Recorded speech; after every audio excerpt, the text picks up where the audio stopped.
welcome to the STARS webinar. My name is David Earn. I'm Director of Programs and Communication at STARS. We have over 70 participants joining today's webinar. Good morning, good afternoon, and good evening to all of you. Today we talk with Dr. Markus NEUHAUS about how we can get out of the current crisis and shape the way forward into the future.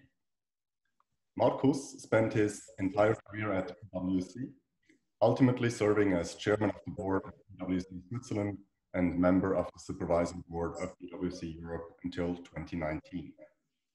From 2007 to 2013, he was a member of the PwC Global Executive Team, and from 2013 to 2016, he was a member of the Office of the Global PwC Chairman.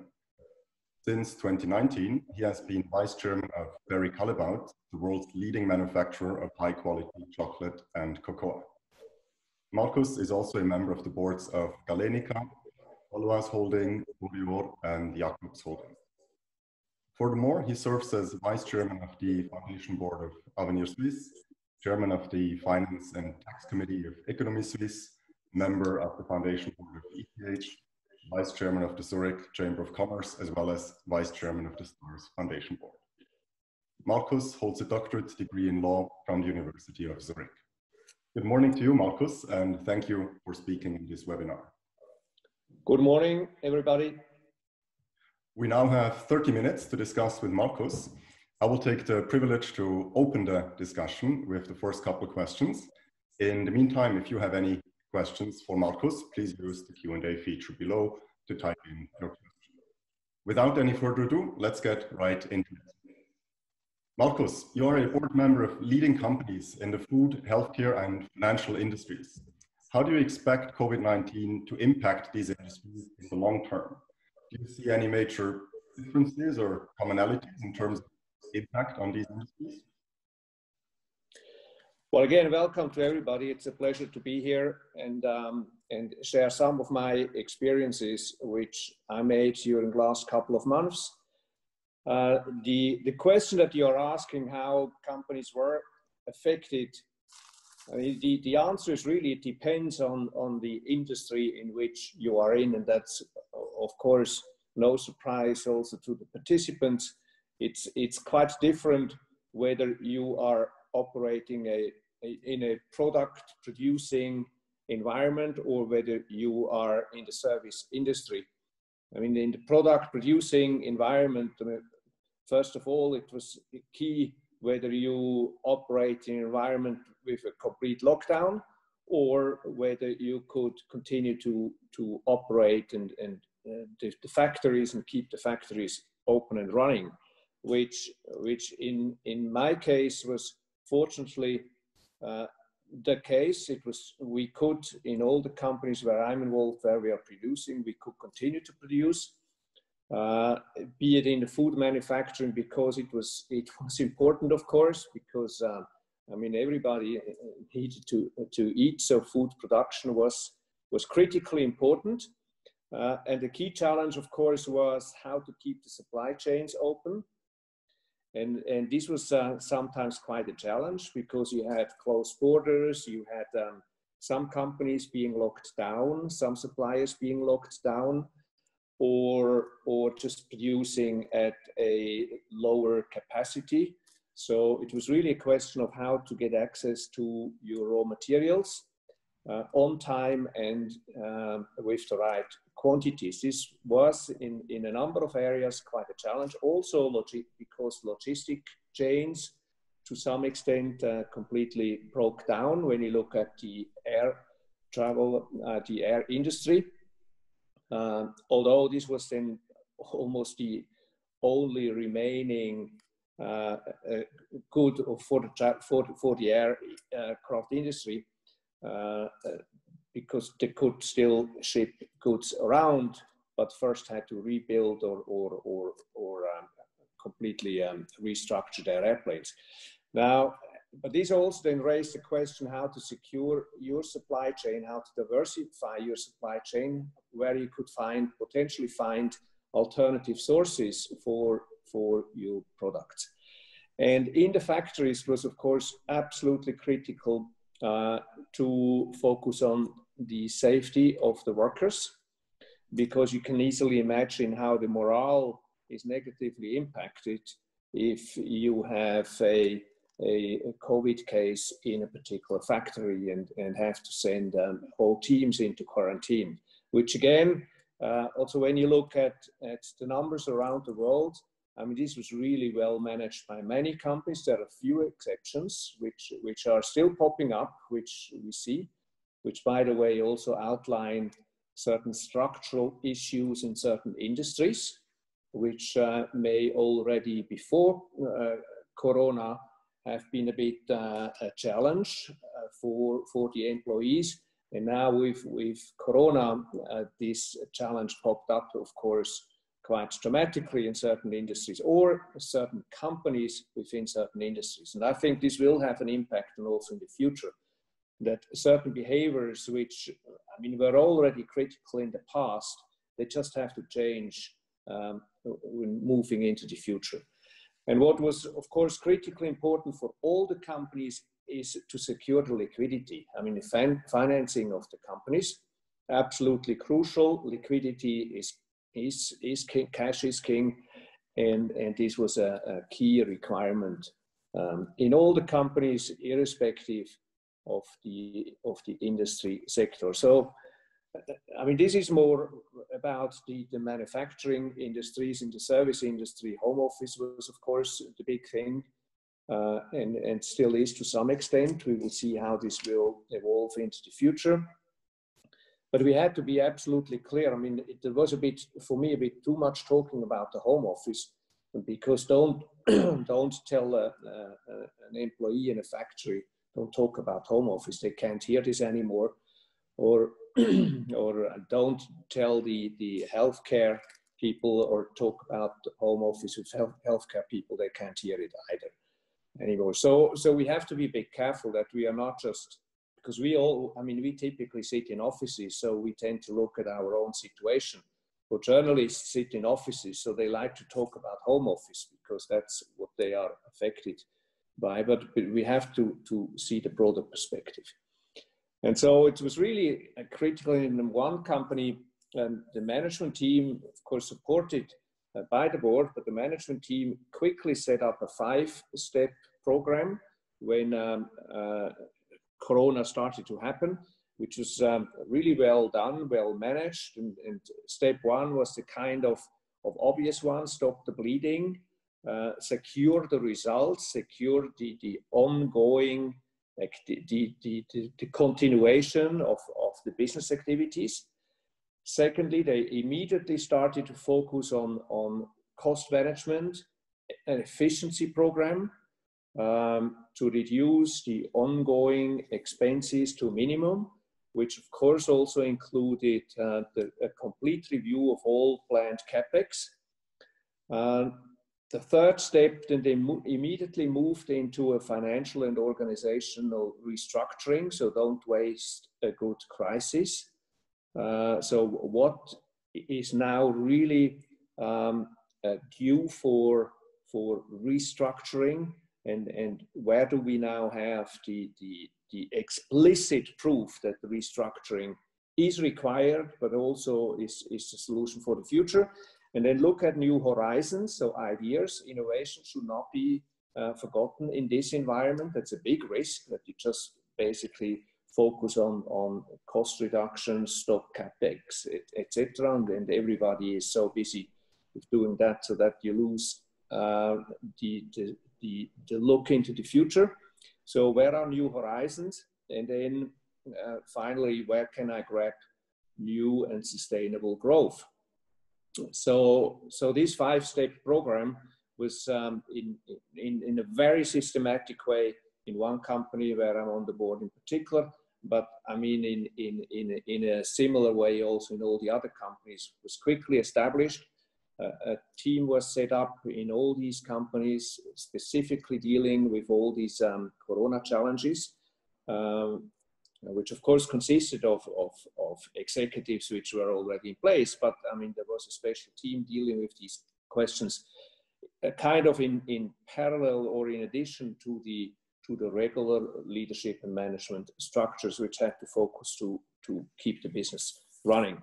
So I mean, this was really the experience, my experience in this critical, let's say 6 months, and I must say I'm positively I was positively impressed by the leadership teams, which I saw how quickly they reacted, how decisive they were in analyzing the situation, taking the right actions, stopping what could reasonably be stopped, continue what need to be continued, look for alternative sources, and be very flexible and innovative in keeping the factories running. So that's the kind of my personal experience, and it was also interesting to see. I mean, you could see certain differences how leaders reacted. So some leaders were really outstanding, and others struggled a bit more, which you may see certain changes in some companies at leadership levels within the next, I would say, six months, also based on the experience that boards made with executives during these crises. So generally speaking, across industries, what features of doing business in the COVID-19 era would you expect to also survive into the post-pandemic era? Well, that's the good question, and I mean, this saying, "Don't waste a crisis." I mean, the important experience during this COVID phase was that all companies, in one way or the other, were within days forced to test new ways. Everybody had to adjust certain processes immediately. Now, the question is, and we know in certain companies would have taken a year or years to make some of these changes, and now everybody was forced within a few days to change certain processes. So we are all in the middle of the test phase, or we have the test phase already behind us. And what's now really crucial is to make a deep dive and say, what do we continue? I mean, we don't want to give up what we learned now during the last 6 months. And this is absolutely crucial, that also these special teams which existed in many companies to deal with Corona do not just go back to regular work. Because everybody, of course, the easiest thing would be to say, I mean, finally we can go back to normal, and the normal before Corona. That's the easiest because we all know that. But on the other side, we already know what we have tested now during the last 6 months. So there is a new normal already in place. And the big question really is, how do you build on this new normal that you have already started to implement? And how can you make a better future based on what you have done before and what you have experienced now on a temporary basis during the crisis? And this is really, for me, a big risk that, I mean, everybody's under stress, of course. Everybody wants to come back to reasonable results, also profit results. Because, I mean, profits came down everywhere, extra expenses and everything. I mean, the margins came down. So everybody wants to come back to the pre-profit levels immediately. And the easiest way could be to say, let's go back to pre-crisis. But for me, that would be clearly a waste of the investment done in the meantime and the experience gained in the meantime. So the crucial question is also how to transform these special Corona teams into the kind of future teams to say, how do we now change our processes to move forward? And of course, it's also then another fundamental question: what kind of risk management or what from a risk perspective, what needs to be changed in order to be more sustainable in the future? Also based on the experience that we made with this global crisis, which was really unique. I mean, the whole world was in crisis and all the industries were in crisis all together. This has not happened before. So but this requires a new level of resilience and sustainability in the future, and this also needs to be learned, and conclusions need to be drawn. So really, that's for me the key challenge. That what will be brought into the future from what we have learned during the last 6 months, and that will make a difference in the future, by the way, for looking at the future success of companies. You already mentioned in your very first answer your view on work from home. So I have to follow up, because I think all of us attending this webinar today have experienced working from home one way or another. I'm wondering, what is your own experience of leading teams remotely, and what do you see as key factors to make those teams successful? Well, I mean, for a certain period of time, you can work from home and remotely. This is particularly true for teams who know each other already. So all the business continuation, that was okay. But I mean, for instance, sales, winning new customers is just much more difficult remotely. So therefore, to continue what's already in place, to move forward with the team which is already in place, that's all okay for a certain period of time. But at the same time, you of course also feel that the famous talk at the coffee machine. I mean, yes, of course, you can organize these very informal chat events, and some companies or some teams did that. That replaces a little bit of the talk at the coffee machine. But sometimes you just need to smell each other in order to move forward. And this was, of course, missing. So everything to be newly created was really, was really hindered by the remote working style. Everything which was already up and running could continue in a pretty, quite impressively good way. So that's really, these are the two sides. Building something new is difficult just remotely. Even in a complete internet time, it's just not everything. It's not every business is the kind of retail internet business which you do remotely anyway. But for the more complex businesses where you have to interact with other human beings, there are limitations. But otherwise, it was of course highly efficient, no commuting time. 5 minutes before a meeting starts, you take your computer and you are there.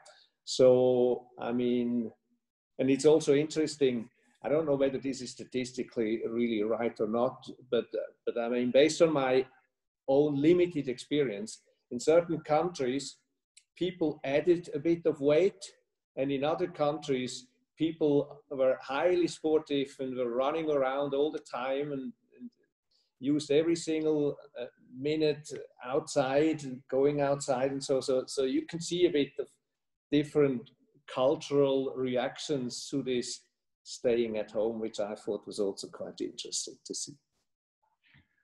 Many articles or op-eds about leadership currently argue that the post-pandemic era demands a new kind of leadership. Would you agree with that? Well, I'm always a bit careful with these statements. Wow, now in future everything will be completely different. I think the fundamental leadership qualities which are required in future are pretty much the same as in the past. Leadership is, of course, when you work remotely, you have to learn to control less or in a different way. So you have to focus more on the output rather than the input. Physical presence is not what you have to primarily control, but you have to be very strict in what you expect.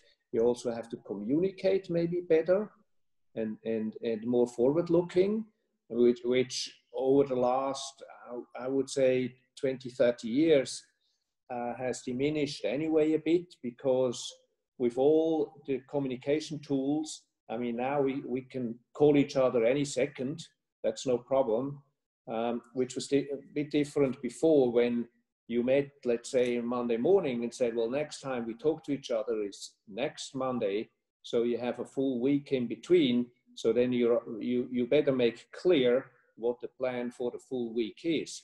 Whereas now with all the communication tools, I mean, Monday morning you talk to each other and then you forget something, and 2 hours later you call each other again. And working remotely, again, requires a bit of a longer term perspective when you plan certain activities. So that's a bit a difference, which, but by the way, I think is good, because it puts more structure and more clarity into what you're supposed to do and what is expected. But otherwise, I don't think that we will see a complete radical change in what's required from the leader. You still have to analyze the facts, you have to know what the technical capabilities are, and you have to focus on the people to make things actually happening. So the fundamental leadership questions are not different after COVID. We have a question from STARS alumnus René Rausenberger, who is a partner at PwC. And he's asking specifically about your work as a board member and how it was affected by the Corona situation. What are your learnings from this situation? Hi, René. Good to talk to you. At the board, we, of course, also changed a couple of things. I mean, first, the rhythm of the board meetings changed immediately. In one board, we immediately moved to weekly updates. So we got together, of course, remotely with video conference or calls.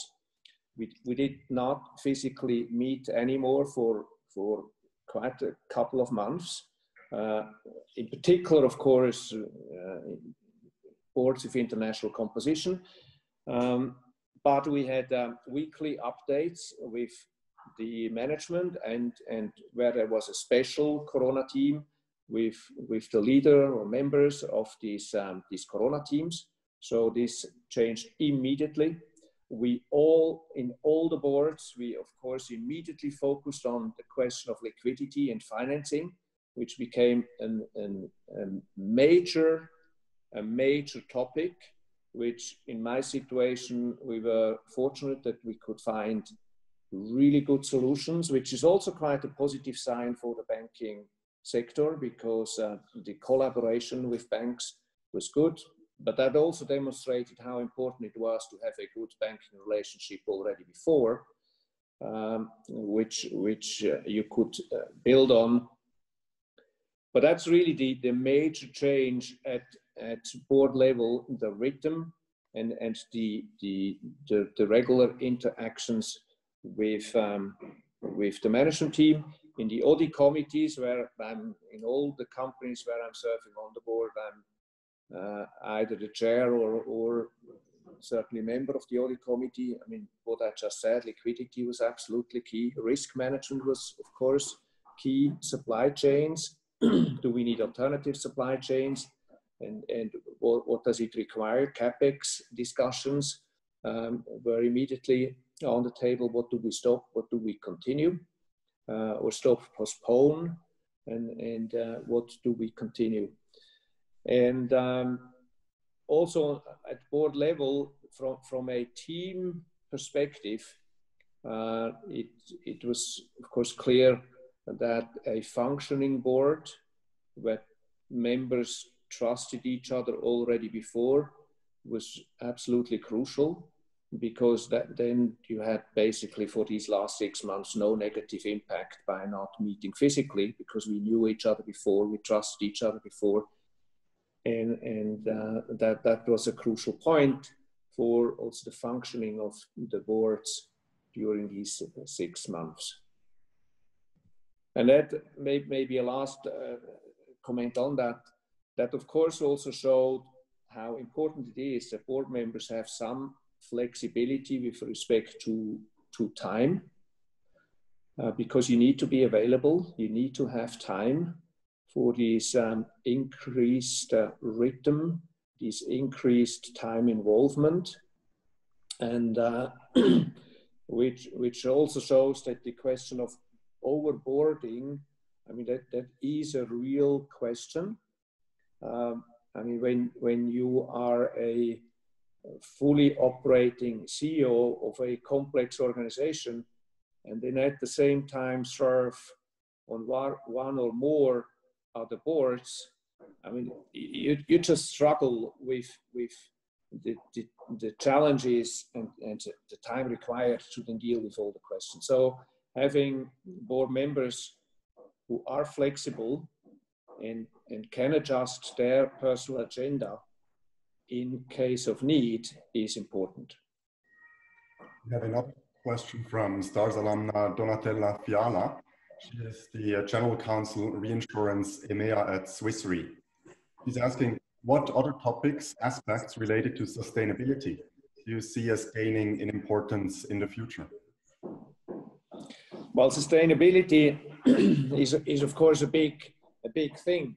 I mean, first and foremost, the sustainability of the entire company is the number one topic.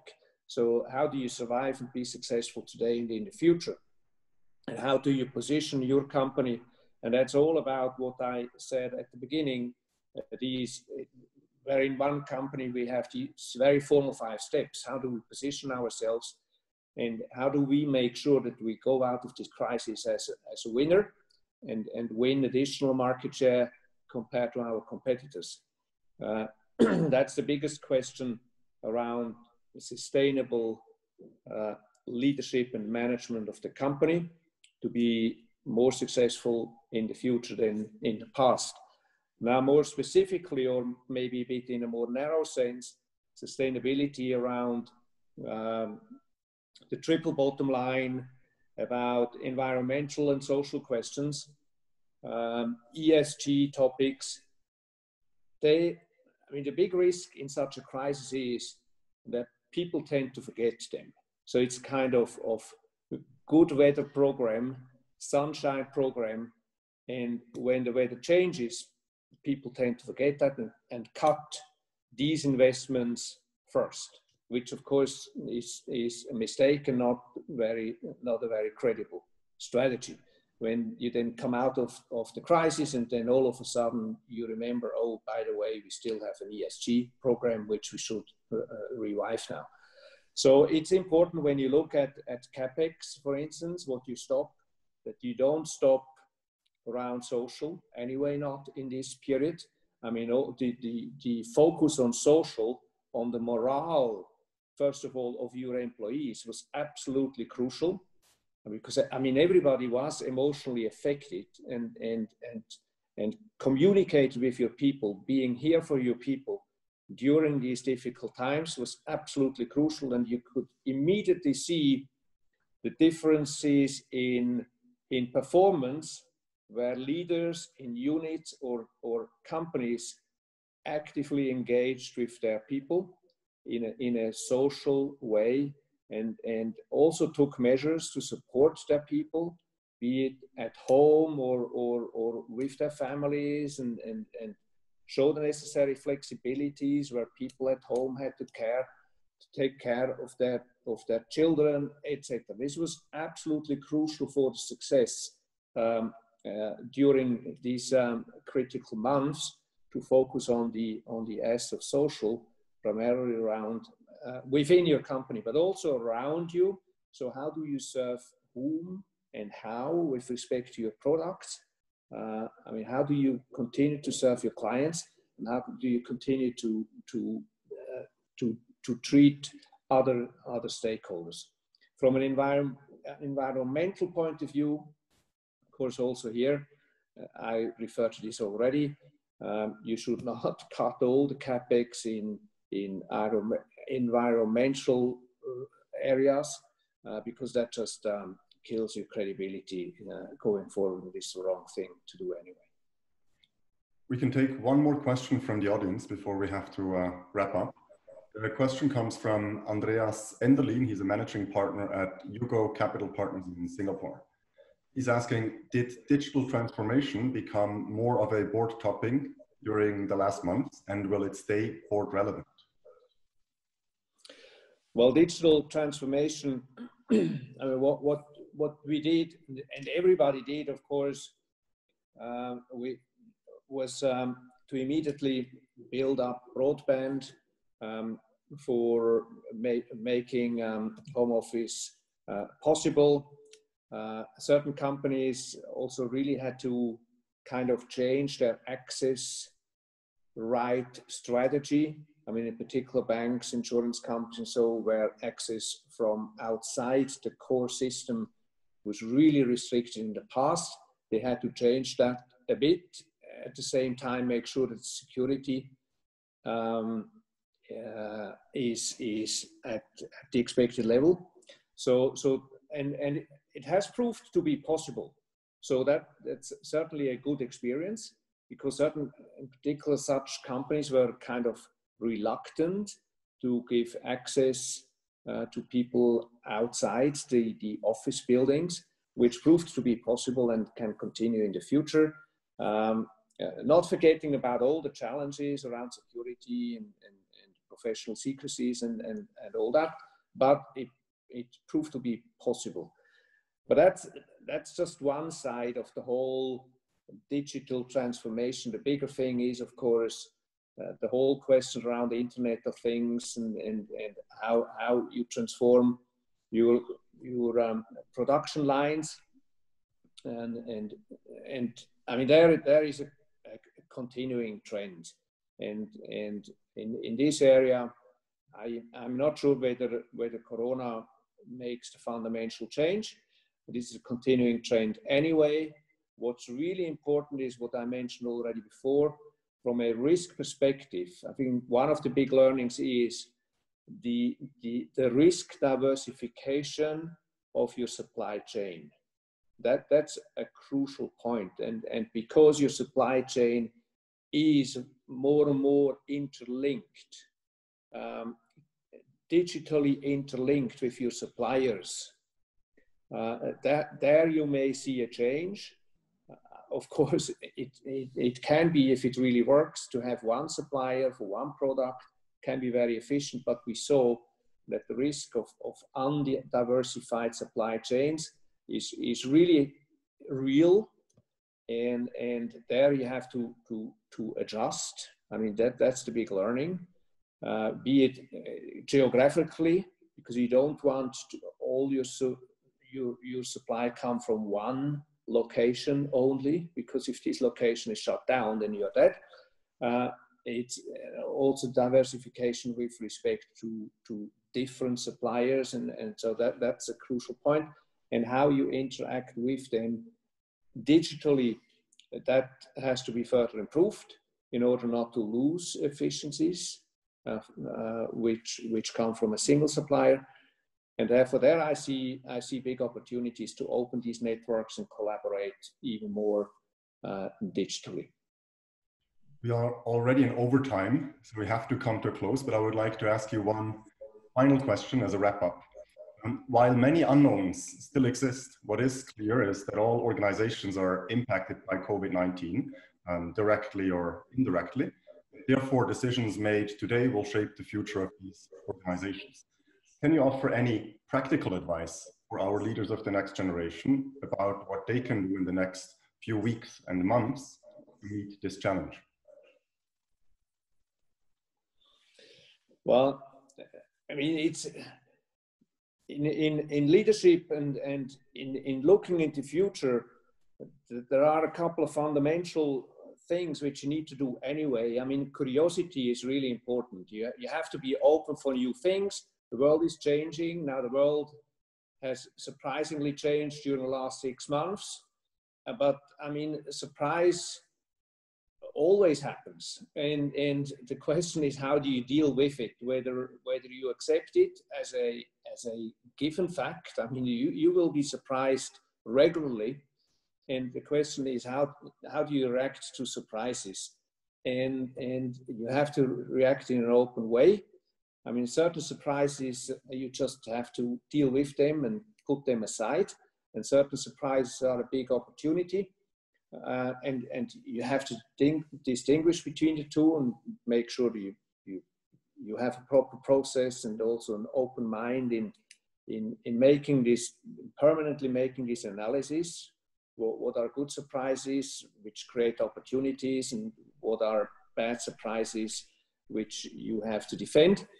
But with this open mindset and this attitude that change is permanent. I mean, change is not one big thing which is happening now. Change is permanent. You're moving forward.